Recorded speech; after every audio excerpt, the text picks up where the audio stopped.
인사부터 하도록 하겠습니다. 안녕하세요. 자, 오늘은 마인드맵 특강을 진행을 하려고 하는데요. 실질적으로 역시 개강이 좀 더 미뤄지다 보니까 마인드맵 강의가 늦어졌습니다.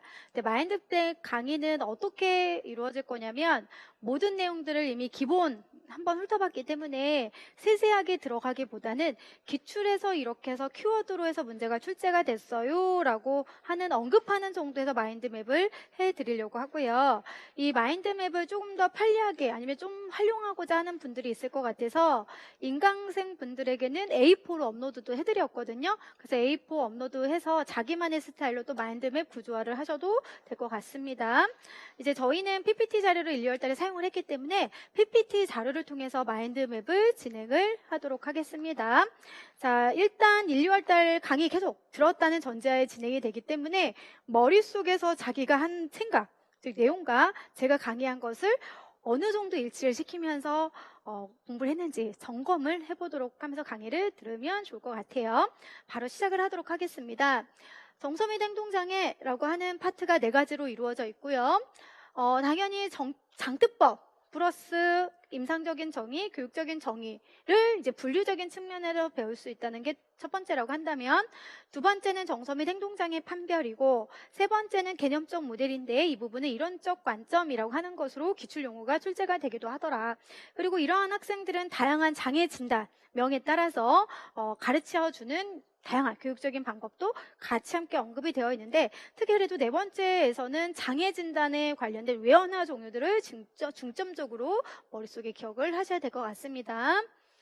자, 도식화 처음 부분을 보시면 법적인 정의가 있죠. 법적인 정의는 5가지가 있는데 시간이 없으니까 저는 키워드만 말씀을 드리도록 할게요. 지적, 감각, 건강상 때문에 학습이 어려움이 있는 거고, 두 번째는 또래나 교사의 대인관계 어려움이 있죠. 세 번째는 일반적인 상황에서 부수스러운 행동이나 감정을 나타내는 거. 네 번째는 전반적인 불행이나 불안, 우울을 같이 함께 나타내서 학습에 어려움이 있다는 거. 마지막에는 학교나 개인적인 문제로 인해서 신체적인 통증이나 공포를 나타내는 걸로 설명을 하고 있습니다. 이러한 법적인 정의를 5가지 정확하게 법대로 기억을 하시면 되고요. 임상적인 정의는 DSM-5라고 해서 뒤에 배우는 의학적인 분류 이꼬로 같이 하시면 되고, 얘는 장애 진단이 목적이라고 보시면 되겠습니다. 그럼 장애 진단이라고 하는 건 확실히 정서 및 행동 장애가 맞는지 아닌지, 의심되는지 아닌지, 품행장애다 아니면 적대적 방해다 이렇게 진단명이 부여가 되는 걸로 기억을 하시면 되고요.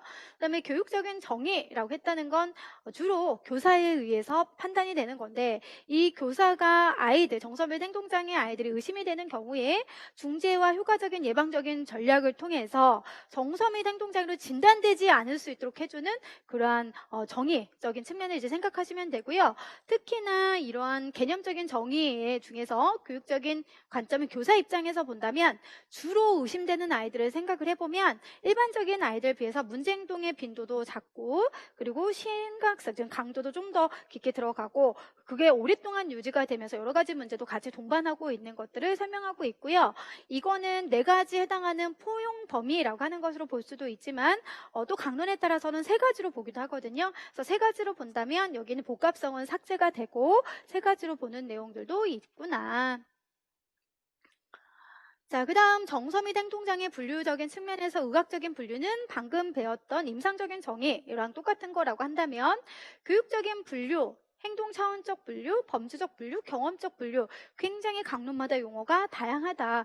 결론은 위험스러운 행동이 겉으로 드러나는 아이들인 외연화 행동이라고 할 것이고, 그 다음에 감정을 표현하지 않고 내적으로 안에서 우리가 표현되는 게 우울증이라든지 불안 관련된 내재화에 관련된 용어들이 있는데, 그것을 조금 더 구체적으로 살펴볼 때 내재화 요인은 과잉 통제라고 하는 용어랑 같이 사용을 하면서 위축, 불안, 우울들이 핵심 키워드로 기출에 언급이 됐더라. 자, 외연화 요인이라고 하는 것은 감정을 우리가 통제하지 못하는 것이기 때문에 통제 결여, 그리고 주로 공격성, 반항 아니면 뭐 자리에서 계속 돌아다니는 그런 과잉 행동을 우리가 주로 설명을 많이 하구나. 그럼 이렇게 교육적인 분류 차원에서 내어나 내재와 외어나 외재화라고 부르는 게 왜 좋은 건지 장점을 살펴보시면 결국 얘는 정서민 행동장애야 라고 하는 낙인을 조금 더 줄일 수 있다라고 하는 것, 그리고 좀 더 내재화 학생들에게 관심을 가질 수 있다는 것, 책에 있는 내용을 본다면 좀 더 구체적이고 세분화된 중재를 할 수 있다고 하는데,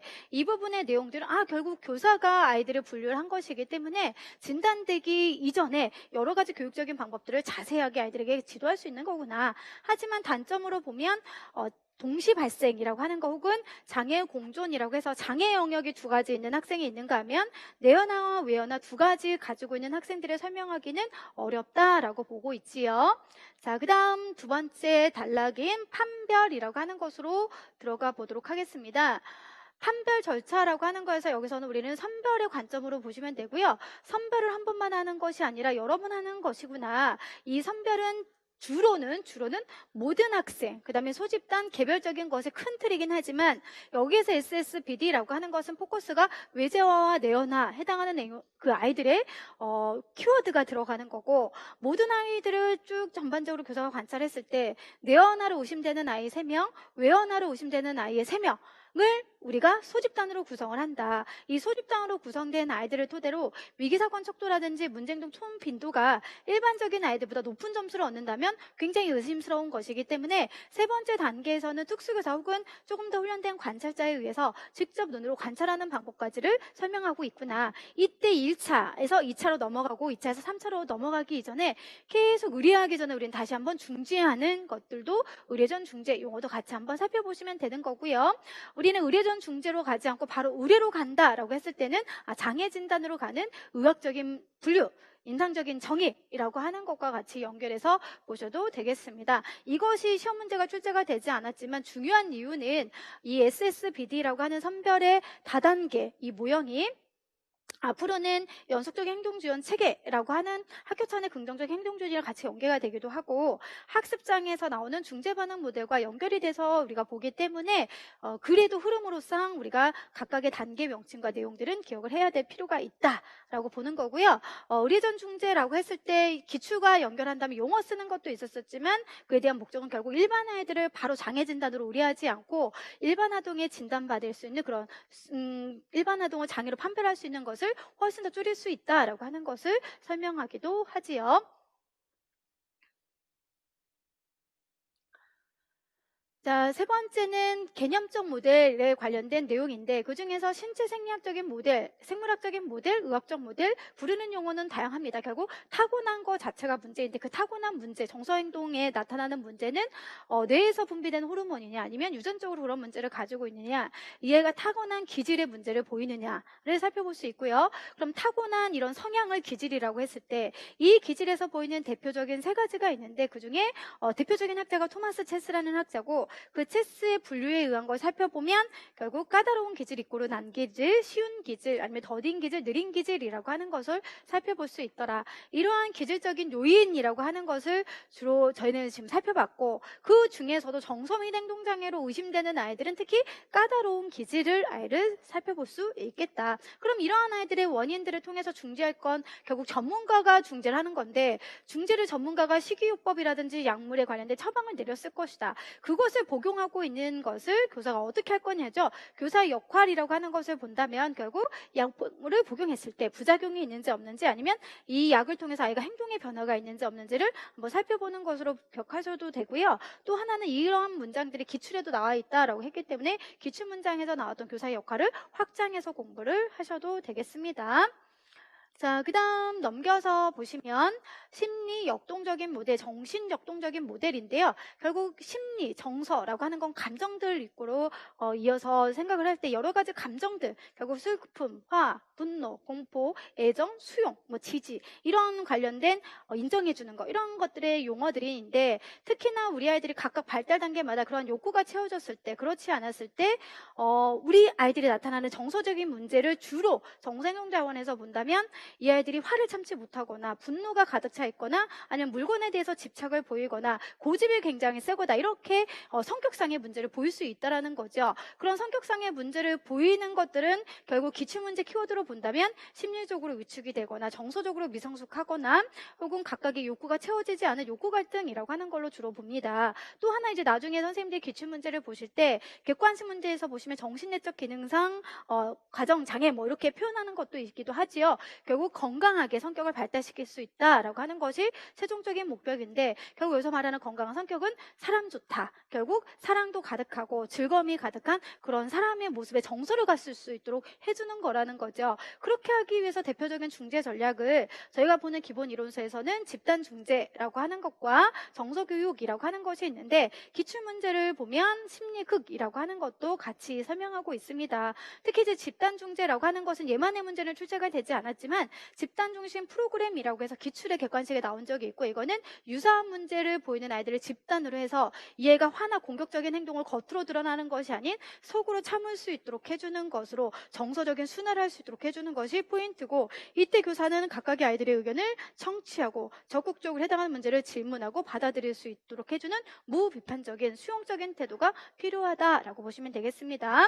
그리고 정서교육이라고 하는 것은 진선미정, 즉 진실된 마음, 아름다움을 추구할 수 있는 성격으로 가질 수 있도록 교육을 시켜주는 거지 라고 정리하시면 되죠. 자, 세 번째 인지적 모델입니다. 인지적 모델이라고 하는 건 생각인데 이 생각이라고 하는 사고의 관점에 있어서 특히 강론을 보면 주로 특수교육학의 관점에 있어서 인지적 모델은 세 가지로 보기도 하더라. 관찰학습이라고 하는 반두라의 이론이 있는데 이 반두라에 의한 관찰학습을 우리가 사회학습의 이론의 관점으로 이꼬르를 시키고 이것을 살펴보면 결국 다른 사람의 행동을 관찰하고 따라하는 것을 얘기하고 있구나.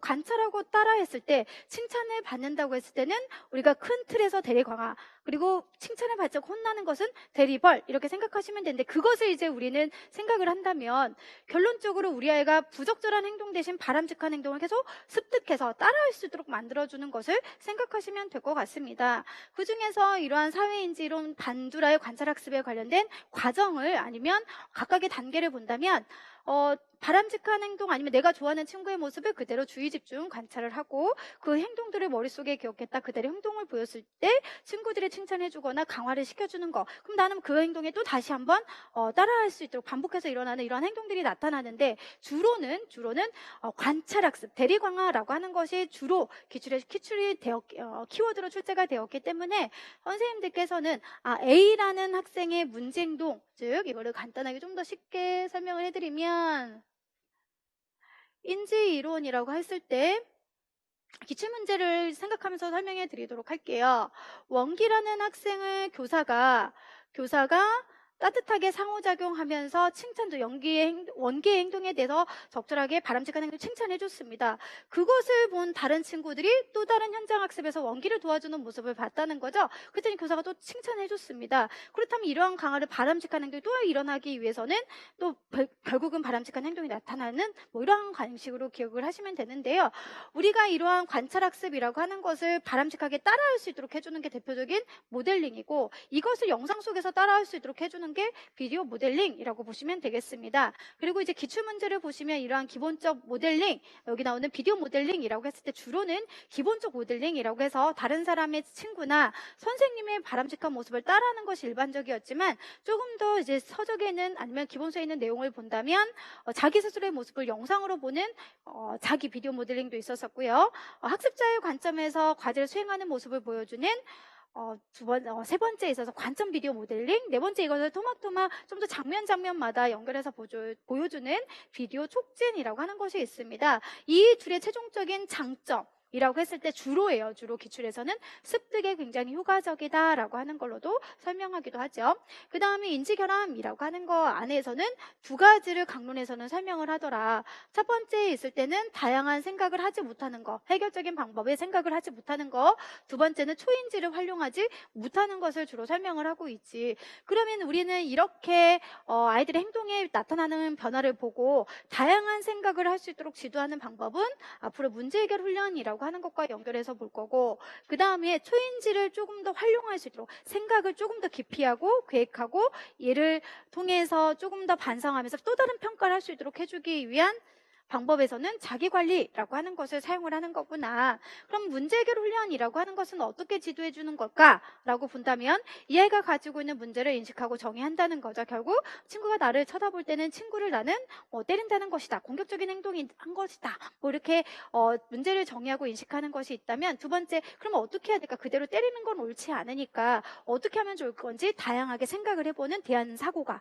들어가는 건데요. 이때 대안일, 대안이로 해서 대안일 같이 한번 왜 쳐다보니 물어본다, 아니면 선생님한테 이른다 등등의 대안적인 방법을 통해서 어떤 게 가장 빠르고 효과적인 방법인지 의사결정하고 나서 실행해보고 평가하는 것으로 주로 설명을 한다라고 했습니다.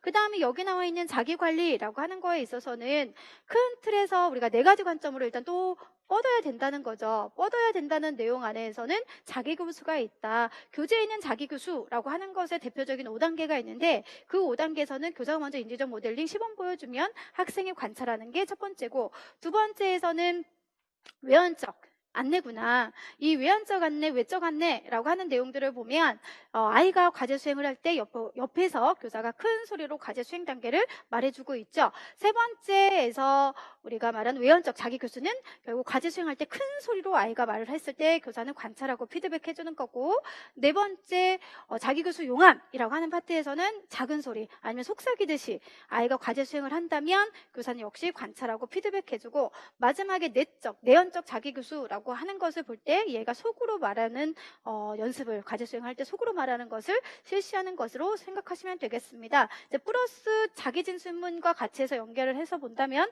문제를 정의하고 그 다음에 계획하고 평가하고 강화가 왔다 갔다 세 번째, 네 번째는 변동되는 것까지 기억을 하시면 되겠죠. 그럼 이러한 것들을 통해서 자기 교수를 했어요. 자기 교수를 해서 나는 스스로 내가 맞았는지 틀렸는지 그 점검도 할 수 있도록 해주는 것이 자기 기록인데, 이런 스스로 기록할 때 반드시 들어가는 게 행동의 양과 질이라고 하는 것이 따라다닌다. 그럼 이 행동의 변화를 양으로 할 때는 동그라미 X 이런 수치로 설명할 수 있는 것들도 기출에서 언급이 되기도 했는데 동그라미 X 이렇게.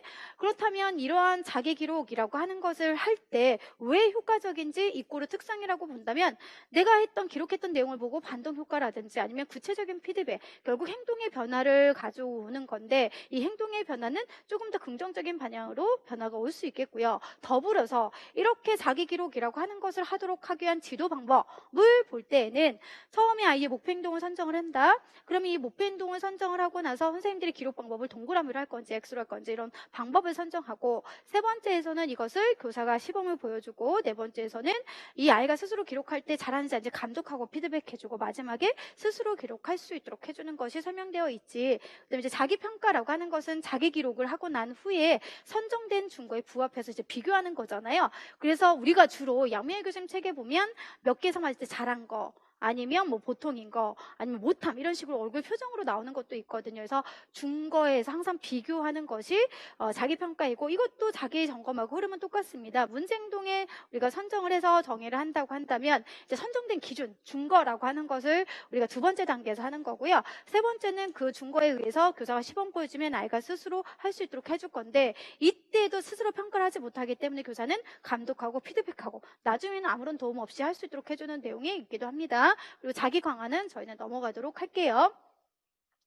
자, 그 다음에 인지 왜곡이라고 하는 것은 잘못된 생각이라고 보시면 돼요. 왜곡은 잘못된 생각. 그 잘못된 것을 남 탓인데, 아니 내 탓인데 남 탓으로 할 거냐, 아니면 실제 수업 중에 소리 진 건 잘못된 건데 이거를 잘못된 걸로 인지하지 못하느냐, 아니면 부정적인 생각을 가지고 있느냐, 이런 잘못된 생각을 인지 왜곡이라고 보시면 되고요. 그 중에 분노 조절 훈련이라고 하는 것은 잘못된 생각일 건데 그 대표적인 잘못된 생각을 화랑 연결해서 지도하는 방법들인 거잖아요. 그래서 아무리 화가 난 상황이 되더라도 스스로 자기 통제, 스스로 화를 참으면서 화를 참을 수 있도록 해주는 방법이래. 그렇다면 이 화를 참을 수 있도록 해주기 위해서는 각각의 감정이 어떤 감정들의 용어들이 있는지 있는지 감정을 이해하는데 그 감정을 나의 감정도 이해하고 다른 사람들의 감정을 인지를 했으면 그 인지된 걸 통해서 조금 더 분노를 참을 수 있는 방법들이 여러 가지가 있대. 그 방법들은 뭐 유한훈련도 있을 것이고 숨을 들이셨다 내쉬는 것들도 있을 것이고 똑같은 거죠. 그리고 혼자 말하는 것도 있고 좋은 것을 상상하는 것도 있고 분노일지 그러니까 화가 난 거 상황을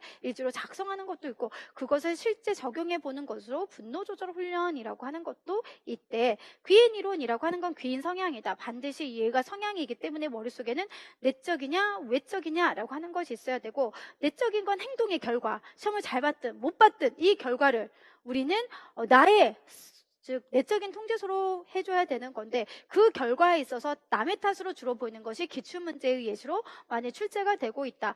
일단 남의 탓으로 보이는 외적 통제소 아이들을 다시는 이 아이가 남의 탓이 아닌 자기의 스스로의 능력이 부족해서 실제로 좀 더 노력하고 아니면 노력하고 열심히 하면 잘 될 거야 라고 하는 성공의 경험을 주면서 내적으로 기인할 수 있도록 해주는 것을 우리는 귀인재훈련이라고 할 때 이런 귀인재훈련과 귀인이론의 각각의 정의들은 당연히 기억을 하셔야 되는데 8가지 종류가 나와 있잖아요. 그 8가지 종류도 안 보고 당연히 선생님들이 통제소라든지 안정인지 불안정인지 그리고 이것이 스스로 통제가 가능한지 불가능한지에 따라서 8가지 표를 암기해야만 문제를 풀 수 있을 것이다 라고 보시면 되겠습니다.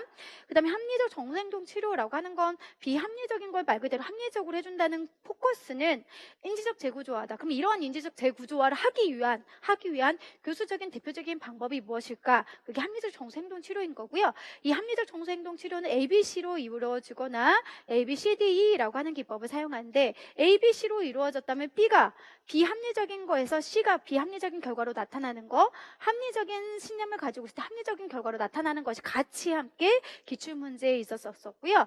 ABCDE 기법이라고 하는 것을 보면 선행사건, 비합리적인 신념, 그로 인한 결과. 그래서 논박을 통해서 합리적으로 사고를 하다 보니 그에 대한 결과가 긍정적으로 오는 것을 머릿속에 기억하시면 되겠습니다. 자, 그 다음 이제 4번째 행동주의 모델인데요. 행동주의 모델은 결국 잘못된 학습의 결과라는 거죠. 잘못된 학습의 결과라고 해서 기출문제를 또 보신 분들은 바람직한 행동에 대해서는 교사가 별로 관심을 안 주니까 우리 애들 오히려 부적절한 행동을 해서 교사의 관심을 얻으려고 해요. 그래서 계속 부적절한 행동을 보니까 교사뿐만 아니라 친구들이 관심을 계속 가져준 걸 학습 배웠기 때문에 이런 문제 행동이 없어지지 않고 지속이 된다는 거죠. 그렇기 때문에 우리 아이들을 지도해주기 위한 건 흔히 큰 틀에서 보면 PBS이지만 그 안에 응용행동 분석도 있을 것이고 그 다음 행동수정 기법도 있을 거거든요. 그러한 방법들을 위주로 저희가 지도를 하는데 기출문제와 나중에 연결해서 이제 보실 때는 이 행동주의 모델, 행동의 변화를 주기 위해서 체계적인 둔감법과 실제 상황 탈감법이라고 하는 중재 전략을 또 설명하기도 하거든요. 그래서 체계적 둔감법이라고 하는 것은 작은 단계에서 나중에 두려움을 느끼는 큰 단계까지 점진적으로 다가갈 건데 약간 책마다 다르긴 하지만 얘는 상상을 통해서 이완을 시키면서 두려움을 둔감시키기도 하지만 실제 상황 탈감법이라고 했을 땐 상상이 아닌 직접 경험을 통해서 두려움을 둔감시켜주는 방법들도 있다. 그래서 약간의 센스가 필요한 게 실제 상황 탈감법이라든지 체계적 둔감법을 구분해서 물어보는 경우는 각각이지만 주로는 큰 틀에서는 체계적 둔감법이라고 하는 용어로 실제 기출에서도 사용을 하고 있다라고 보시면 되겠습니다. 그 다음 생태학적인 모델이라고 해서 브롬펜 브레너 이론 중에 주로 이제 기출에 언급이 되는 건 5가지 체계인데 이 5가지 체계가 굉장히 중요하죠. 생태학적인 환경적인 측면이기 때문에. 그런데 최근에 시험 문제가 많이 출제가 되고 있지는 않습니다. 그래서 각각의 개념에서 이제 정확하게 구분을 하시기 위해서는 아이가 주로 많이 보내는 것 중 주로 아이가 인접한 환경이라고 했을 때 주로 우리는 이제 역시 물리적인 환경이죠. 물리적인 환경이 있을 때 유치원이냐 학교냐 아니면 가정에서 주로 보내느냐 이 부분이 미시체계라고 한다면 이렇게 보이는 학교는 유치원, 가정에 따라 서로 사람들과의 관계를 중간체계로 주로 보더라. 그래서 기출문제에서 병원이 우리는 미시체계라고 한다면 주로 보내는 게 미시체계라고 한다면 이 아이의 중간 체계는 그 미시체계에서 머물러 있던 엄마와 순회교사의 관계 아니면 순회교사와 의사와의 관계 순회교사와 아니면 간호사의 관계 그 병원이라고 하는 미시체계의 여러 사람들과의 관계를 우리는 중간 체계라고 하구나. 외체계라고 하는 것은 이렇게 직접적인 영향은 아니더라도 간접적으로 주는 것이기 때문에 지역사에 있는 기관들을 생각해보자. 교회도 될 수 있고 이웃도 될 수 있고 뭐 동물원도 될 수 있고 여러 가지 복지시설에 해당하는 해당하는 기관들이 다 외체계가 될 수 있고, 법적인 측면에서 본다면 장애인 등에 대한 특수교육법이 기출에 언급이 된 적이 있었고요. 시간체계는 시간의 흐름에 따라, 즉 유치원, 초등학교, 중학교 등등에 따라서 환경도 달라지는 것들을 시간체계라고 보시면 되겠습니다. 또 이제 우리가 회피회착, 저항회착, 그다음에 혼란회착과 관련된 불안정회착도 문제가 출제가 됐는데, 이것과 플러스 훈육에 관련된 건 유특에 좀 더 자세히 나오니까요. 그런 유특 선생님들은 일반 유한 내용을 참고해서 보시면 돼서 저희는 이러한 개념적 모델, 이론적 관점이라고 하는 큰 틀을 한번 정리를 해봤다라고 생각하시면 되겠습니다. 자, 네 번째는 정서및 행동장애 교육적인 측면에서 불안장애를 한번 살펴볼 거예요. 근데 불안장애는 저희가 이제 5가지로 볼 수가 있는데, 분리불안장애라고 하는 건 주요 애착 대상으로부터 분리되는 것에 대한 두려움인 거죠. 그 다음에 번불안장애 혹은 일반화된 불안장애, 항상 따라다니는 키워드가 있습니다. 항상 따라다니는 게 무엇일까? 끊임없는 걱정, 불안이 계속 기출문제 키워드로 나타내져 있고요. 이러한 것들이 한 6개월 정도 지속이 됐을 때 일반화된 불안장애라고 설명하기도 하죠. 그다음에 공황장애는 바로 나타나진 않고 우리가 10분 정도 갑작스럽게 뭐 숨이 멎을 것 같다, 그 다음에 오한, 발열, 뭐 이런 것들의 증상들이 있잖아요. 10분 정도 고조가 될 땐 공황 발작인 거고, 이것이 한 달 정도 지속이 됐을 때는 공황장애라고 하는 부분으로 설명하기도 합니다. 자, 특정 공포증이라고 하는 건 특정 대상물에 대한 공포인데, 말 그대로 주사 바늘인 건지 아니면 뭐 강아지에 대한 건지 이런 대상물에 대한 두려움이 6개월 정도 지속이 되고요. 사회불안장애, 뭐 사회적 공포증 같은 맥락으로 보이기도 한데, 기출에서 2가지 예시가 떠오릅니다. 하나는 친구들 앞에서 발표하는 것에 대한 두려움, 아니면 하나는 뭐 친구들 앞에서 책 읽는 것에 대한 두려움, 이런 걸 주로 사회불안장애라고 설명할 수 있고요. 이러한 불안이 6개월 정도 지속이 됐을 때 사회불안장애라고 설명하기도 하죠. 그렇다면 이러한 아이들의 각각의 진단 기준에 맞춰서 정의를 기억하고 효과적인 중재 전략이라고 하는 것은 무엇일까? 아, 바람직한 행동을 그대로 따라하는 모델링이 있고, 체계적 둔감법 또 나오네. 결국 두려움을 느끼는 것을 점진적으로 노출을 시키면서 불안감을 줄일 수 있도록 해주는 거구나. 정동공수법 아직 출제가 되진 않았지만 정동호수법도 기출에 나왔던 용어이다. 얘는 불안을 느끼는 정도를 점진적이 아니라 오랫동안 같이 함께 노출을 시키면서 불안감을 줄일 수 있도록 해주는 거고요. 재노출법이라고 하는 것은 다시 한번 불안감을 느꼈던 것을 노출을 시키죠. 이때 노출을 시키면서 다시는 그러한 상황들이 발생했을 때 적절하게 대응할 수 있도록 해주는 방법이 재노출법이라고 보시면 되겠습니다. 인지적 재구조화, 결국 비합리적인 걸 합리적으로 하는 큰 틀의 용어이구나. 자기통제기술, 내적인 언어를 사용하는 거. 이완훈련, 시험을 깊게 들으시고 내시는 이러한 방법을 이완훈련이라고 설명할 수 있는 거지. 자, 그 다음에 외상 및 스트레스 관련 장애인데요. 외상후 스트레스 그냥 큰 틀로 저희는 같이 나이 구분하지 않고 본다면 한번 충격적인 사건, 경험을 겪은 거죠. 그래서 뭐 예를 들어서 교통사고를 한번 경험했던 사람들은 다시 한번 경험에 교통사고가 나타날 것 같은 그런 두려움들을 계속 가지고 있는 걸 대표적인 외상후 스트레스 장애라고 보시면 되고요. 반응성 애착 장애라고 하는 것은 우리가 생태학적인 모델에서 배웠던 불안정 애착을 생각을 하시면 돼요. 만 5세 이전까지 우리가 안정 애착이 아닌 주로 불안정, 회피, 저항, 이렇게 애착의 부모와 관계가 아니면 보호자의 관계가 끈끈하지 못하면 불안감을 느끼는 것을 우리는 반응성 애착장애라고 하는 것으로 연결해서 보시면 되고요. 강박충동 및 관련 장애인데요. 이건 이제 약간 책마다 다릅니다. 큰 틀에서는 그냥 기출은 강박장애 이렇게 설명하기도 하죠. 강박이라고 하는 건 비합리적인 생각을 끊임없이 하는 거고, 충동이라고 하는 것은 똑같은 행동을 반복을 하는 건데, 이런 강박장애라고 하는 것은 결국은 비합리적인 걸 하면서 끊임없이 물건을 똑같이 제자리에 놓는 그런 예시들이 기출에서 언급되기도 했습니다. 그 다음 넘겨서 보도록 할게요. 기초신체기능장애에서 이식증 반취 장애, 거식증, 포식증은 저희가 따로 하진 않을 거고요. 선생님들이 개별적으로 보시면 될 것 같습니다. 자, 이제 우울장애 관련된 내용입니다. 전반적으로 우울감, 위축감이 들어가긴 하는데, 그중에 대표적으로 파괴적 기분 조절 장애가 DSM-4 TR에는 없었지만 5가 되면서 추가된 거고요. 주로 진단 기준 내용 안에 보면 만 10세 이전에 발달 단계가 없이 우락 폭발이 계속 나타나고요. 일주일에 3번 정도는 나타나고, 끊임없이 나이와 상관없이 우락 폭발, 이런 키워드가 들어갑니다. 그런 용어가 있을 때는 파괴적 기분 조절 장애로 작성을 해주시고요. 주요 우울장애라고 하는 것이 있습니다. 있습니다. 주요 우울장애는 A라는 항목이 있는데 그 A라는 항목에 보면 9가지가 있대요. 그 9가지 안에 주로 1, 2번이 우울한 기분이 있고요. 아니면 위축되는 거. 그 다음에 두 번째 흥미와 즐거움, 상실 뭐 이런 것들의 내용들이 있는데 이러한 9가지에 해당하는 것들 중에 특히 5가지 그 중에서 1번, 2번 우울하거나 흥미와 즐거움 상실되는 이 부분이 둘 중에 하나는 반드시 들어가면서 2주 정도 지속적인 증상을 보였을 때 주요 우울장애라고 하는 걸 저희가 설명하고 있고요. 이런 주요 우울장애가 만성적으로 2년 정도 보이면서 기존에 가지고 있던 우리가 기분부전장애라는 거 한번 들어보셨죠? 기분부전장애를 같이 결합한 걸 지속성 우울장애라고도 표현을 하기도 하구나. 자, 양극성 장애는 저희가 넘어가도록 할게요. 자, 이제 품행장애라고 하는 것을 저희가 한번 살펴보도록 할 건데 이 품행장애라고 하는 것은 A라고 하는 거 A, B, C 세 가지 진단 기준이 있죠. 당연히 A에 해당하는 15가지를 선생님들은 기본적으로 암기를 해야 되고요. 이 A에 들어가는 15가지를 설명하기 위해서 따라다니는 키워드가 2가지가 있습니다. 첫 번째는 적절한 사회적 규범, 규칙.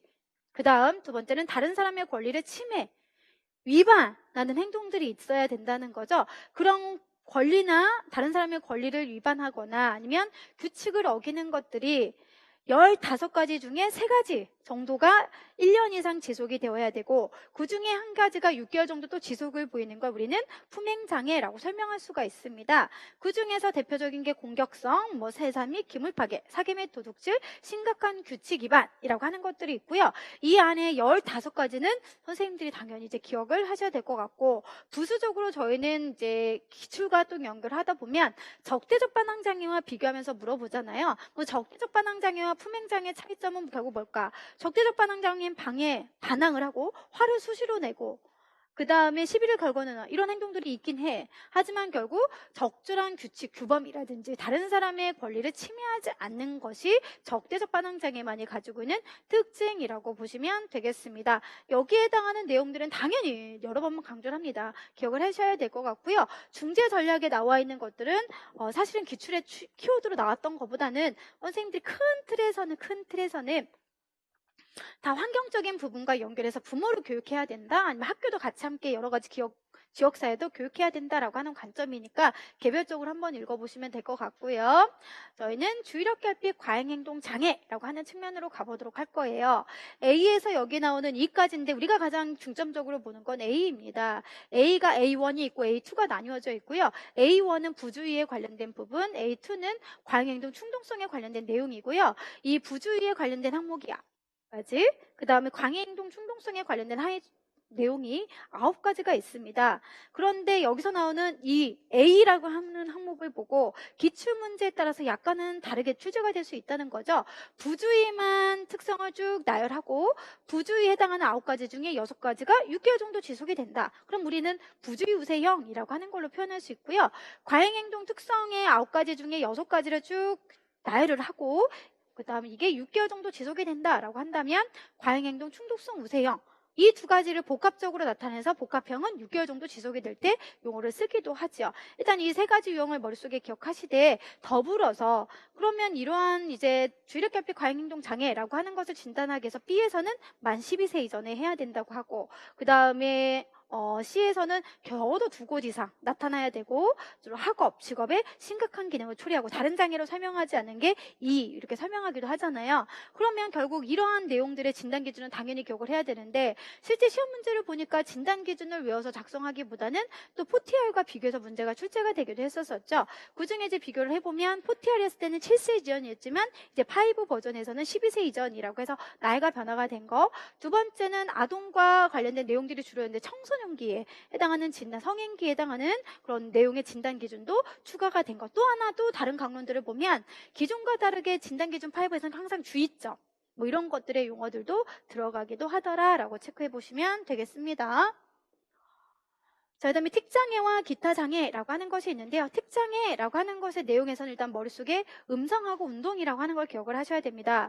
음성이라고 하는 건 소리로 나타내는 반복적인 행동, 운동이라고 하는 것은 눈을 깜빡인다든지 몸을 움츠린다든지 어깨를 자주 흔들면 다 발을 계속 동동 구른다든지 이런 행동들을 얘기하는데 주로 일과성 혹은 잠정적 특장애라고 하는 것은 이러한 운동팀과 음성틱이 1년 이하 정도 나타냈을 때를 설명하고 있고, 만성 음성 특장애, 만성 운동 특장애라고 하는 거는 두 가지 중에 한 가지만 나타나는 거잖아요. 그래서 음성이면 음성만 1년 이상 나타나는 거, 운동이면 운동만 1년 이상 나타나는 것을 만성 음성 특장애, 만성 운동 특장애라고 설명할 수가 있어요. 근데 뚜레장애라고 하는 것은 일과성 특장애와 비교를 했을 때 음성 운동 둘 다 나타날 수 있어. 하지만 이것이 똑같은 시기에 동시에 나타나진 않을 수 있지. 그렇지만 해당하는 기간은 1년 이상이 되어야만 뚜레장애라고 하는 걸로 설명할 수 있다는 거. 그래서 여기까지 저희는 정서민 행동장애 내용들을 이제 살펴봤고요. 네, 자폐로 저희가 들어가 보도록 하겠습니다.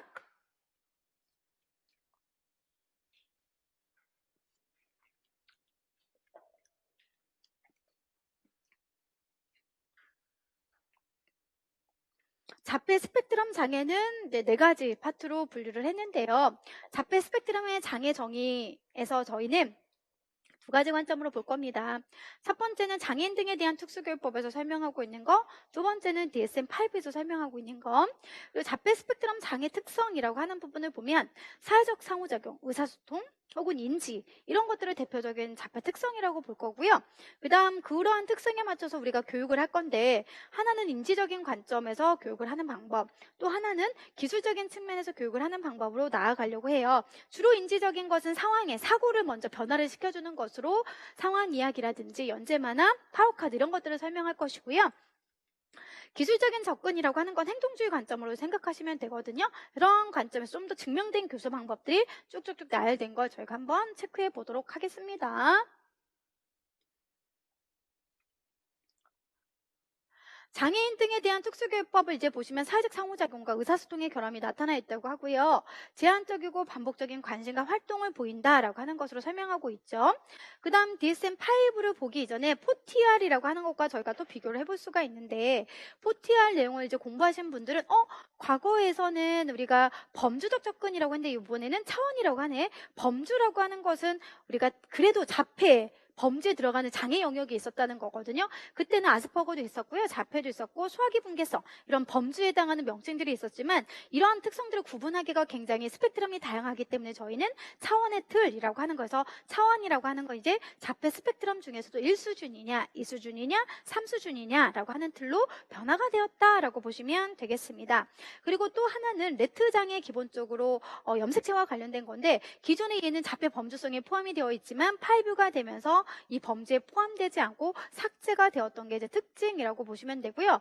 또 약간 책마다 다르긴 하지만 감각적인 부분이 5 버전에도 추가가 됐던 내용들도 있고, 혹은 이러한 자폐 아이들이 자폐 스펙트럼은 아닌데 사회적 상호작용에 특히 어려움을 보일 때는 화형성 의사소통 장애라고 하는 것들의 명칭들도 있구나. 그렇다면 흔히 말하는 이 진단 기준이라고 했을 때 우리가 A, B, C, 특히 A하고 B라고 하는 걸 핵심 준 거라고 할 거고요. A는 사회적 상호작용과 의사소통의 결함적인 측면에서, 첫 번째는 사회적 정서적인 상호성의 결함이고, 두 번째는 비언어적인 부분의 결함이고, 세 번째는 이러한 또래적인 친구의 관계를 유지하는 것에 굉장히 어려움을 보이는 거잖아요. 이 세부적인 하위 영역들의 예시들까지 선생님들은 다 기억을 하셔야 되고요. B를 보시면 제한적이고 반복적인 행동, 흥미, 활동들인데, 그중에 이 세부적인 네 가지 큰 틀에서 보면 상동적인 거, 두 번째는 융통성이 없는 일과를 이제 의례적 패턴들을 생각하시면 되고요. 세 번째에서는 제한적이고 한정된 흥미, 네 번째는 감각에 있어서 특이하게 민감, 뭐 이런 것들을 보이는 걸 설명하기도 하지요. 이런 세부적인 거 계속 얘기합니다. 너무너무 중요한 거니까 반드시 기억을 하셔야 되고, 이렇게 핵심 증거인 사회적 상호작용하고, 그 다음 제한적이고 반복적으로 보이는 관심과 행동, 흥미, 활동에 따라서 이 아이가 수준이 1수준의 정도만 우리가 지원이 필요한 건지, 2수준의 지원이 필요한 건지, 3수준에 해당하는 지원만 필요한 건지를 선생님들이 각각의 내용들 다 기억을 하셔야 되고요. 실질적으로 진단 기준의 명칭이라든지 예를 쓰는 건 출제가 되었지만 5 버전에서 이 심각도 부분은 아직까지 출제가 되지 않았기 때문에 심각도에 해당하는 내용들을 당연히 선생님들은 좀 기억을 해야 되지 않을까 싶습니다. 자, 그 다음에 자폐 스펙트럼 장애 학생들 특성들 중에서 사회적 상호작용이라고 하는 것이 있는데요.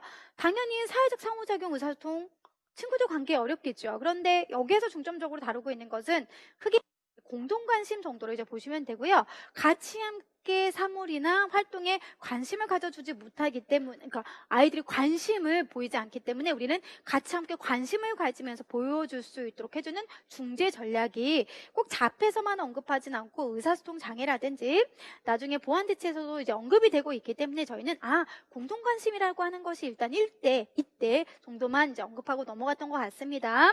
자, 두 번째 의사소통 특성이라고 했을 때 대명사 반전이 있죠. 대명사 반전은 나를 계속 뭐로 부르더라, 너라고 하는 걸로 인칭을 바꿔서 사용하는 거지요.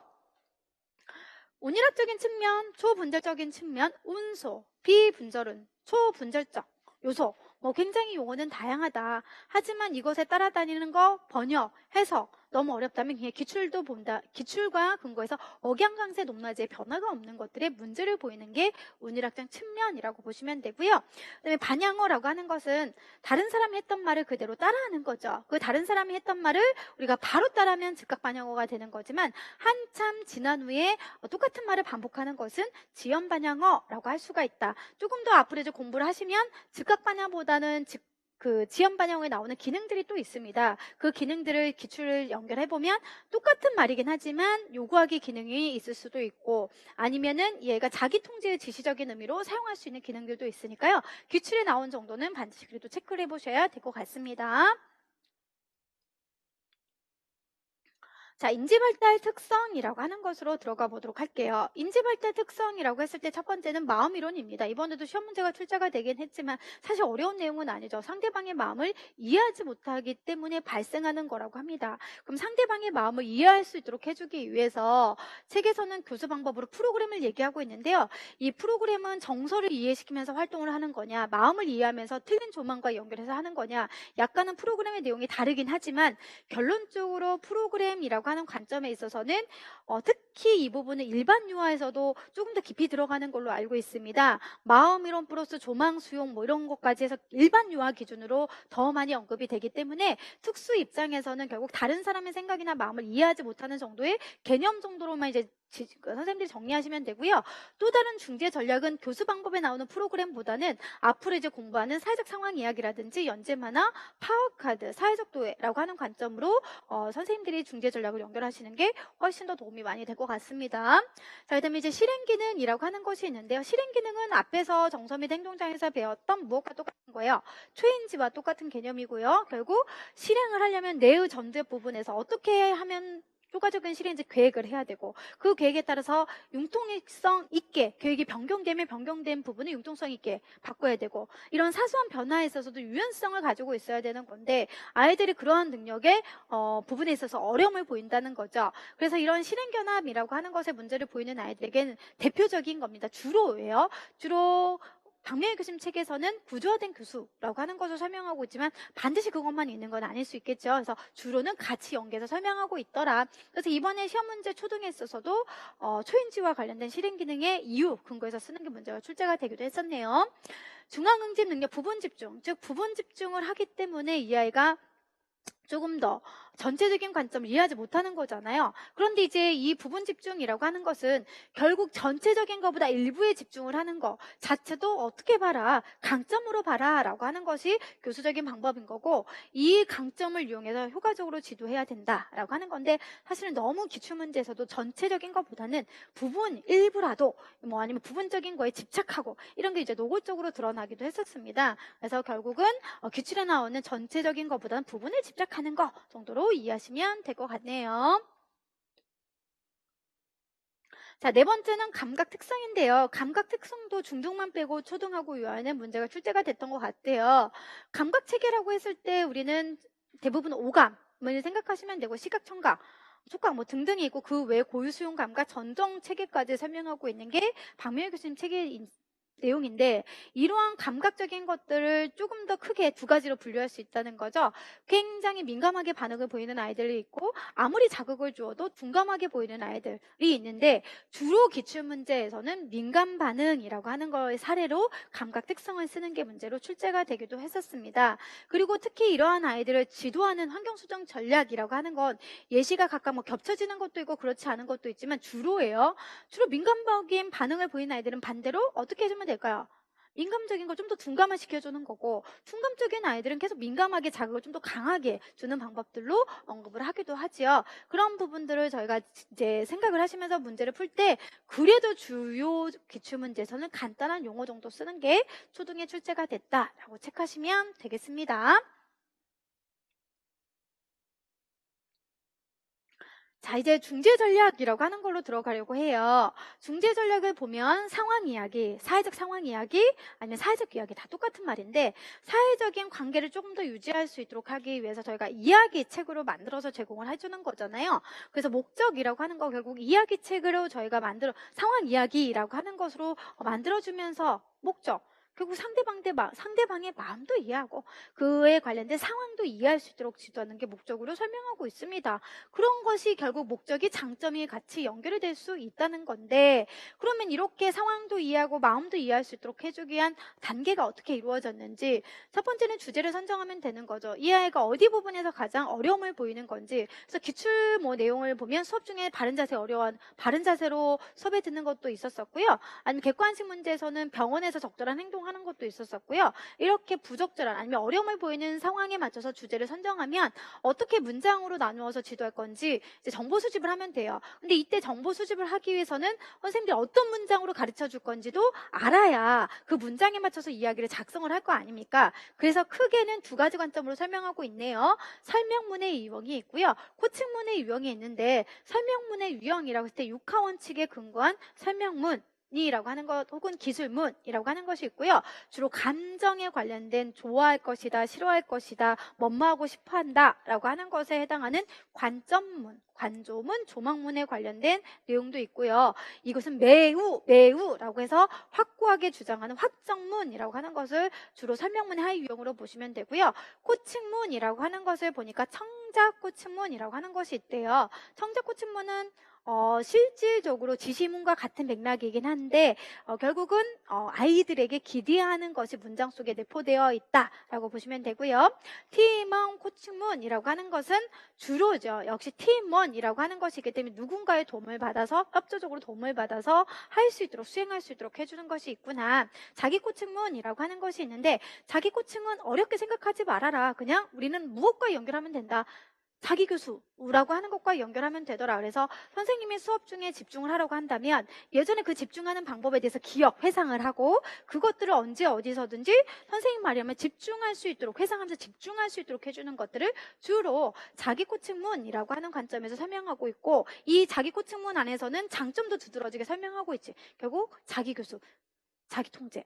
일반화에 굉장히 효과적이다라고 하는 지문도 있구나. 그런 이제 문장의 유형들을 봤으면 선생님들이 그거에 맞춰서 이야기를 기술하면 되는 거고요. 그거 실제 아이들에게 적용하는 방법인데, 이제까지 기출문제를 살펴볼 때는 문장의 유형에서 벗어나지 않았거든요. 결국 시험 문제는 문장의 유형의 사례들을 선생님들이 다 하나씩 기록을 하면서 기록하는 것도 어렵다면 정확하게 나한테 와닿는 예시문들을 암기해서 같이 함께 또 기억하는 방법들도 활용하시면 좋을 것 같습니다.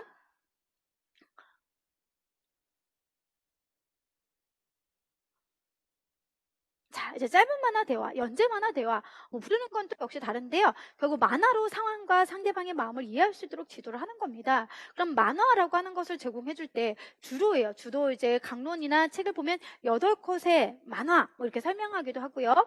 그 8컷의 만화라고 하는 것을 말풍선을 통해서 연재 만화의 형식으로 제공을 해주는 거지요. 이런 연재 만화 형식으로 제공해 줄 때 크게 이제 두 가지 종류로 설명을 합니다. 그 두 가지 설명은 첫 번째는 대화 상징에 관련된 내용들이 있고요. 두 번째는 사람 상징에 관련된 내용들도 있습니다. 이거는 이제 실제 시험 문제에서는 장점을 쓰라고 했기 때문에 어떤 거든 굉장히 포괄적으로 정답이 되는 걸로 알고 있는데, 어차피 잘 기억이 나지 않으면 앞에서 배웠던 상황 이야기 장점을 같이 연계해도 된다는 거죠. 결국 상황도 이해하고 마음도 이해할 수 있도록 해주는 걸로 연계해서 보시면 되겠습니다. 그 정도만 하도록 할 거고요. 그 다음 사회적 도해라고 하는 것이 있습니다. 이번에 초등에 문제가 출제가 되기도 했죠. 이 사회적 도해는 바로 사용하는 건 아니고요. 학생이 먼저 해야 된다. 실수를 저지른 다음에 다시는 그러한 실수를 하지 않도록 해주는 방법이 사회적 도해라고 보시면 되고, 그에 대한 단계가 문제가 출제가 되었기 때문에 이 아이가 사회적 환경 실수를 저지른 환경을 먼저 알아야 된다는 거죠. 환경을 알고 얘가 실수를 저지른 게 무엇이고 이 실수했기 때문에 화가 난 친구가 무엇인지 그 자신의 실수로 인해서 상처받은 사람들에 대해서 누구인지 또 확인을 해야 되고요. 그걸 통해 어떻게 하면 효과적으로 문제를 해결할 수 있는지 계획하고 해결을 할 수 있도록 해주는 것을 사회적 노예인데, 이런 사회적 노예가 왜 좋은지 장점이 나와 있습니다. 결국 내가 잘못했으면 슬퍼하는 사람이 있다는 거죠. 인과관계. 그럼 슬퍼하지 않게 바로 뭐 할 수 있어요? 피드백, 즉각적인 피드백을 할 수 있도록 해주는 게 장점으로 설명되어 있기도 하구나. 자, 네 번째 파워카드라고 하는 것이 있습니다. 이 파워카드라고 하는 것은 항상 따라다니는 게 있습니다. 특별한 관심 영역. 그런 특별한 관심 영역을 강점으로 잡고 그 강점을 시각적으로 지원을 같이 해주는 것을 생각하시면 되고요. 일요일 달에 우리가 봤던 영상에서는 아이언맨이라고 하는 것을 떠올리시면 될 것 같습니다. 그러면 이러한 특별한 관심을 보이는 것을 강점으로 삼아서 지도를 해주는 파워카드 요소에서는 여러 가지가 있는데 기출문제로 본다면 간단한 시나리오 형식으로 제공하기도 하고요. 휴대용 파워카드 뭐 이런 식으로 해서 선생님들이 제공할 수도 있다라고 보시면 되겠고, 이런 휴대용 파워카드는 명암 크기의 파워카드 뭐 이렇게 표현을 하기도 하지요. 그렇게 파워카드 사용했을 때 도움이 되는 상황 굉장히 많이 있습니다. 일반화가 안 됐을 때도 사용하면 되고요. 사회적 상황에 어려움을 보일 때도 사용하면 되는 거고요. 이런 것들이 있고요. 활용 단계라고 하는 것이 있는데 단계들을 제가 쭉 암기하기보다는 중점적인 것만 체크해줬던 것 같아요. 그 중점적인 게 결국은 이런 것 지도하기 위해서는 특별한 관심 영역이 무엇인지 확실하게 찾을 수 있도록 해주는 것을 체크해드렸던 걸로 압니다. 그렇지만 이제 이러한 파워카드가 최근에 20년도 중등에서는 사례를 적용하면서 쓰는 걸로도 언급이 됐었거든요. 그래서 그 사례를 적용하는 게 마음이론이랑 같이 연계해서 나왔던 문제 혹시 생각이 나시나요? 그 안에서 파워카드는 결국 수준별로 나눌 때도 인지적 수준을 고려해서 나눠야 된다, 뭐 이런 용어들까지 있었으니까 전체적으로 박명일 교수님 책에 나오는 내용들은 정확하게 다 정리를 해야 될 필요가 있을 것 같습니다. 토레미기 교수는 저는 따로 하지는 않도록 할게요. 자, 기술적인 접근으로 한번 살펴보도록 하겠습니다. 기술적인 접근 중에서 기능적 의사소통 훈련이 있다. 기능. 잠시만요. 아이고. 자꾸 선생님이랑 타이밍이 안 맞네요. 많이 졸리시죠? 네, 이제 됐어요. 괜찮아요. 자, 볼게요. 기능. 자, 기능이라고 하는 것이 무엇인지 먼저 알아야 된다. 기능은 우리가 일요일 달에 어차피 배웠기 때문에 관심 없게 기능도 있고 과제 회피 기능도 있고 그 다음 감각적인 걸 추구하거나 회피하기 위한 것들도 있고 활동을 회피하는 거, 좋아하는 물건 얻고자 하는 거, 굉장히 다양한 기능들이 있다. 이러한 기능들을 내가 문제 행동이 아닌 바람직한 걸 통해서 우리가 지도를 해주는 것을 기능적 의사소통 표현 훈련이라고 이제 보시면 되는 거고요. 그래서 부적절한 문제 행동 대신에 바람직한 행동을 우리가 할 수 있도록 표현, 즉 의사 표현하는 것이 이제 주로 공통적인 설명이라고 한다면, 단계는 뭐 책마다 다르니까 우리는 고려 사항으로 바로 한번 가보도록 할게요. 예를 들어 설명해 드리도록 하겠습니다. 선생님이 소근육을 사용해서 필기를 하라고 한다. 선행사건 필기를 하라고 한다. 그런데 일반적인 아이들은 소근육을 사용해서 필기를, 즉 필기하고 이 필기를 다 완수했기 때문에 칭찬을 받는다. 하지만 우리 아이는 이 소근육 사용해서 필기한 게 너무 힘들어서 짜증내거나 문제 행동을 보인다. 즉 소리를 지른다. 소리 지르고, 그러니까 선생님이 뭐 한다. 너 그럼 과제하지 마. 과제 회피 하는 기능이 나올 수 있거든. 근데 문제 행동을 하면서 이렇게 회피하는 기능을 얻는 것은 바람직하지 못하다고 했지. 그러면 어떻게 해주면 된다. 이렇게 과제도 중간중간 회피하면서 바람직한 행동 할 수 있도록 해주면 되지. 힘들어요? 의사표현 할 수 있도록 해주면 되거나, 아니면 선생님 부를 수 있도록 말을 지도하거나, 그린카드 이러한 방법을 하면서 그 순간은 잠깐 쉬는 시간에 휴식을 갖도록 해주면 되는 거지. 그런데 우리도 유의할 점이, 이렇게 부적절한 행동보다 바람직한 행동을 하기 위해서는 고려사항이라고 하는 측면을 반드시 살펴보는 거구나.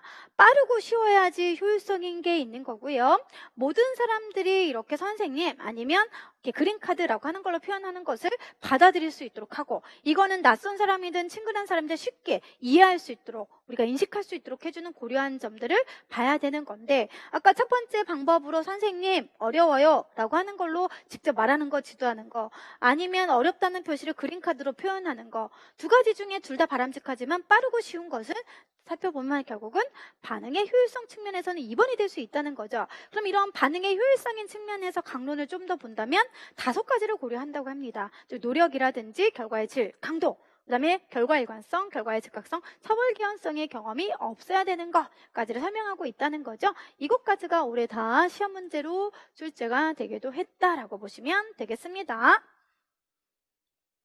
자, 그 다음 비연속 개별 시도, 불연속 시행 훈련. 그 다음에 저희가 이제 앞으로 강론 강의를 공부를 하실 때, 아니면 이제 혹시라도 양매 교수님 책이 아닌 조금 더 다양한 응용행동 분석의 강론을 보실 분들은 그 강론 안에서 지금 제가 잠시만요. 이 책이 응용행동 분석이라고 해서 잘 보이진 않죠. 저도 이거 스캔하고 스프링을 좀 더 했기 때문에 원래 표지는 이건 아닌데요. 말씀을 해드리면 응용행동 분석이라고 해서 이성봉 교수님, 그 다음에 김은경 교수님, 이 분들이 정서민 행동장애, 이유신 박미일 교수님들하고 굉장히 신강론을 많이 내시기도 하고요. 거기다 플러스 최진혁 교수님, 이 분들이 주로 기출에 많이 또 언급이 되시는 교수님이시기도 하거든요. 그래서 결론적으로는 이러한 응용행동 분석이라고 하는 이 강론이 작년에 말에 출간이 되었는데, 여기에서는 비연속 개별 시도를 그냥 비연속 빼고 개별 시도 교수 이렇게 표현하기도 하더라고요. 너무 어렵게 왔네요. 네, 결론적으로는 용어가 다양하다라고 보시면 되고, 그냥 기출대로 보시면 되는데, 절차. 3단계도 되기도 하고 5단계도 되기도 하고 어떤 책에서는 4단계도 되기도 하는데, 주로는 기출이 5단계로 설명이 되었으니까 5단계에서 설명하는 거 뭐가 있더라? 맞아. 땡땡아 라고 주의 집중을 시키지. 이렇게 주의 집중하고 교사를 쳐다봤다면 이게 무엇일까? 이걸 어떻게 얘기하지? 이걸 무엇이라고 하지? 라고 자극을 주는 거지. 이 자극을 제시하고 나서 아이의 반응이 다양할 수 있다. 정반응이면 정반응에서 잘했다고 바로 후속 결과 피드백 긍정적으로 해주면 되는 거고, 오반응이나 무반응이라고 한다면 우리는 교정적 피드백이라고 하는 것을 다시 한번 해주는 거구나. 이렇게 후속 결과를 조금 더 지나고 나서 잠깐 몇 초간 쉰다. 이거 시행과 간격이라고 하구나. 그리고 나서 선생님들이 비연속 개별 시도를 또 다시 주의 집중부터 할 수도 있다는 거죠. 여기서 시험 문제가 다 출제가 되고 있다. 그럼 이런 출제가 되고 있는 주의 집중, 자극 제시, 반응, 후속 결과, 시행과 간격이라고 하는 거에 안에서 이제 또 선생님들이 세부적으로 분석을 해보면, 특히나 자극 제시라고 하는 거 안에서 용어를 쓰기도 하지만 이 자극을 변별할 수 있게 자극 내 촉진이라고 하는 거 또 같이 연계해서 기출문제가 출제가 되기도 했었다는 거 혹시 기억나시나요? 그러니까 촉진이라고 하는 것도 같이 연계가 돼서 언급을 하기도 하구나, 이렇게 보시면 되고요. 그리고 이런 비연속 개별 시도의 장점 뭐가 있을까요? 모든 사람이 동일하게 반응을 할 수 있다는 똑같은 방법으로 하는 거. 하지만 단점이 더 시험 문제에 언급이 됐죠. 내가 아무리 교실에서 이게 뭐야? 연필이지 라고 가르쳤지만 집에서 이게 뭐야 하면 일반화가 되지 못할 수 있는 가능성이 굉장히 높다라고 설명하고 있고, 끈기 돋보기에서 얘기하는 집중, 간격, 분산 시도는 선생님들이 이제 개별적으로 읽어보시면 되겠습니다. 자, 중심 반응 훈련이구나. 중심을 이용하는 건데, 중심 영역을 활용해서 아이의 상해적 상호작용이라든지 의사소통의 반응을 유도하는 거잖아요. 그러면 중심 영역에 해당하는 것이 대표적으로 4가지가 있구나. 동기를 유발해야 되고 여러 가지 단서에 반응할 수 있도록 해줘야 되고, 스스로 자기 관리할 수 있으면서 자기 주도, 자기 시도라고 하는 것의 반응을 이끌 수 있도록 해줘야 되는 건데, 그럼 이 4가지 축을 이용해서 사회적이거나 아니면 의사소통을 일반화할 수 있도록 지도하기 위한 중심 반응에 있어서 특히 이 중심 행동의 4가지 중에 동기 유발을 좀 더 하이 영역으로 4가지 선생님들이 보셔야 되고요. 저희는 주로 이제 4가지 기출 위주로 보지만 조금 더 강론을 혹은 더 박미열 교수님 책을 보면 더 많은 7가지의 가지수가 있다라고 보시면 됩니다. 주로 이제 4가지 관점에서 기출에 많이 언급이 됐기 때문에 동기, 너가 하고 싶은 게 뭐니? 선택해봐. 그다음 2번째, 네가 알고 있는 거 한 자리 더하기 한 자리네? 근데 이거 계속 하면서도 뭐 해줘야 좀 더 난이도가 어려운 2자리 더하기 한 자리 해주면 되는 거죠. 알고 있는 습득까지 좀 더 어려운 거 같이 유지할 수 있도록 해주는 것도 계속 학습, 공부 등등을 이끌 수 있도록 해주는 내용들이 있구나. 그리고 정반응만 우리는 강화해주지 마. 이 자체 했던 거, 자체 시도만으로도 충분히 칭찬받을 수 있지. 시도에 대한 강화. 그러면서 자연적인 강화를 얻을 수 있도록 해주는 것을 우리는 중심행동에 해당하는 동기 유발의 측면에 주로 동기와 관련된 측면의 4가지로 보지만 좀 더 강론을 보면 7가지로 해서 확장한 것들을 생각하시면 되겠습니다. 자, 복합단서에 반응하기. 이 다양한 단서에 관련된,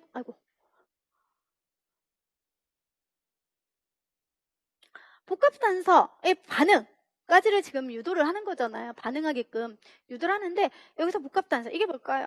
지금 자, 이 연필 말은 하면 안 되죠. 이게 뭐야? 라고 자연적인 환경에서 있었을 때 연필요 라고 아이가 반응하면 이건 복합단서에 반응한 게 아니죠. 어떻게? 녹색 연필, 녹색이라고 하는 것과 연필 2가지의 자극에 반응 을 할 수 있도록 해주는 것을 포커스로 보시면 되겠습니다. 그래서 이런 복합단서에 반응하는 것은 선생님들이 저기 누구야? 친구.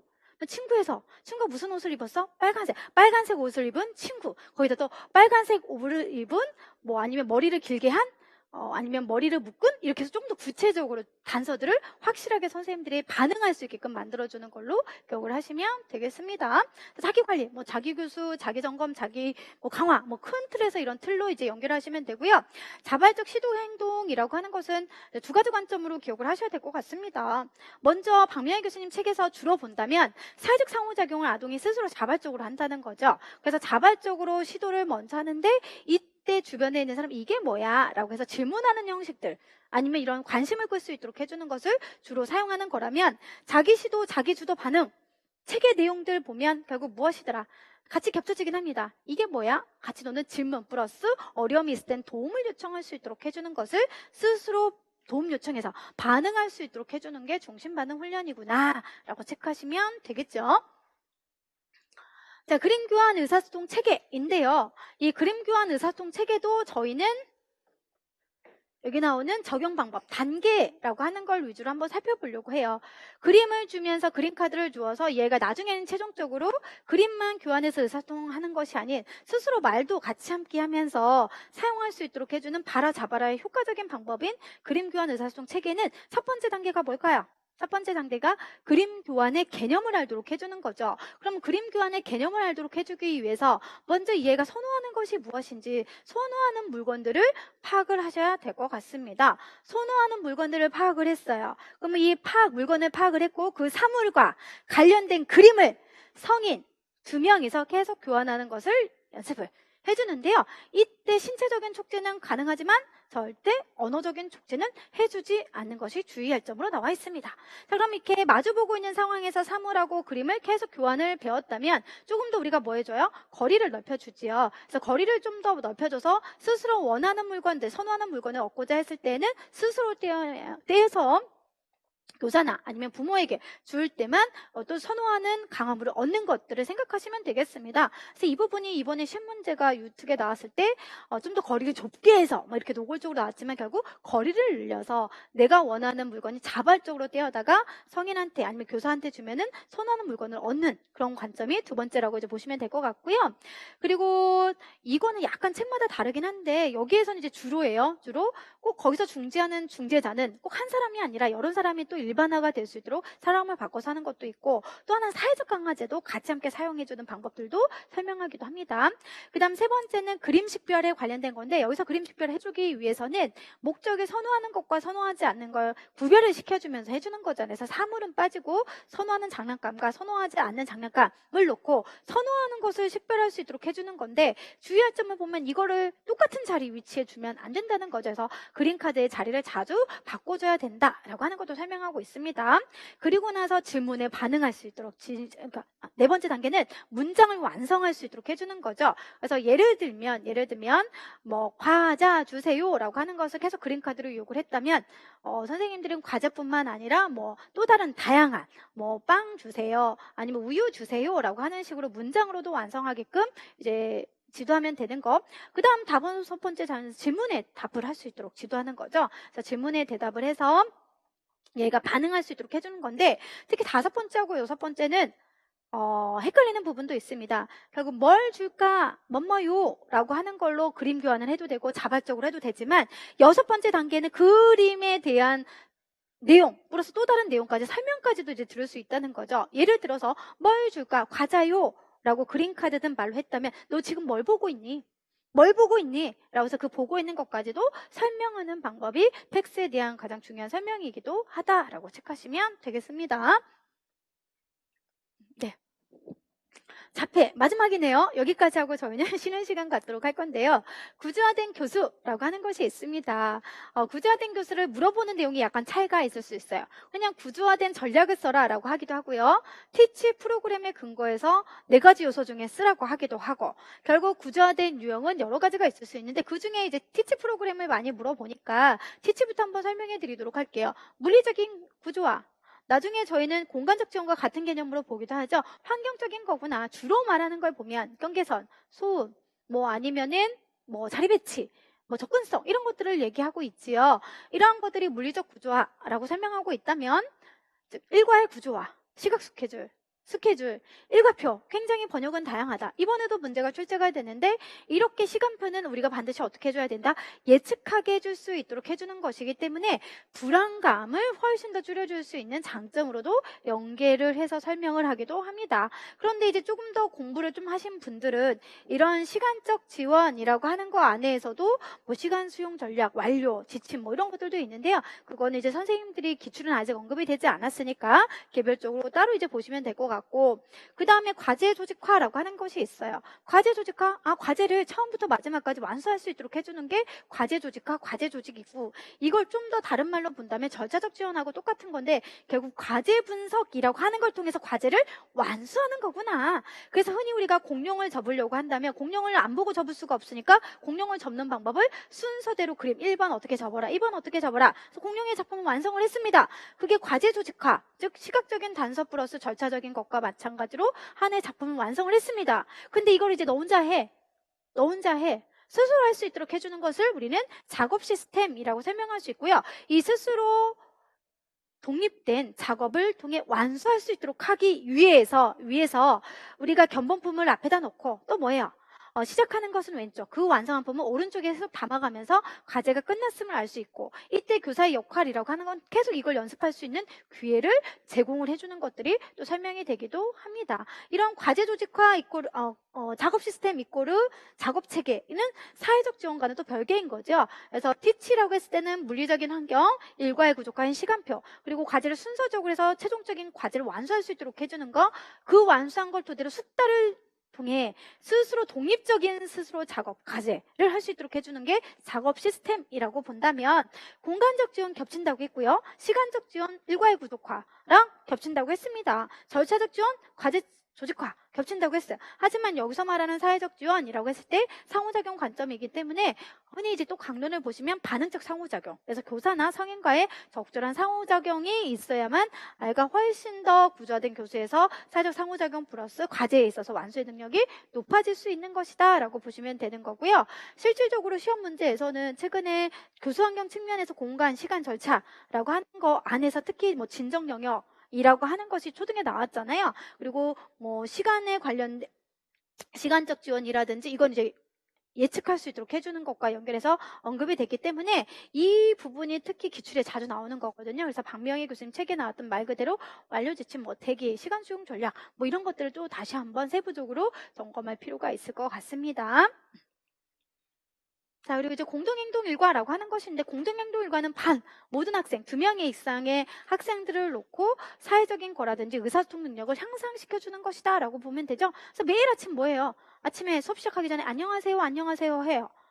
그런데 정소민 행동장애는 그래도 말은 못할 거 아닙니까? 그래도 반복적으로 안녕하세요, 안녕하세요, 안녕하세요 했어요. 근데 어느 순간 선생님이 자, 수업하자라고 했어요. 그러면 우리 아이들이 스스로 자발적으로 뭐 빼먹은 거 안녕하세요 안 했어요. 이런 식으로 이제 의사소통의 능력을 지도하는 것 정도로 보시면 되겠습니다. 그래서 여기까지 하고요. 저희는 10분 정도 쉬었다가 문제행동 관련돼서 살펴보도록 하겠습니다.